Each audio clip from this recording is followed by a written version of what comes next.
Elvis Costello named OBE. It confirms my long-held suspicion nobody really listens to the words.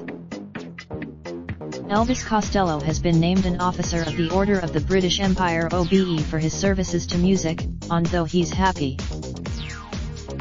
Costello's music has often been critical of British imperialism and politics, particularly on tracks like Oliver's I Win. Costello also admitted that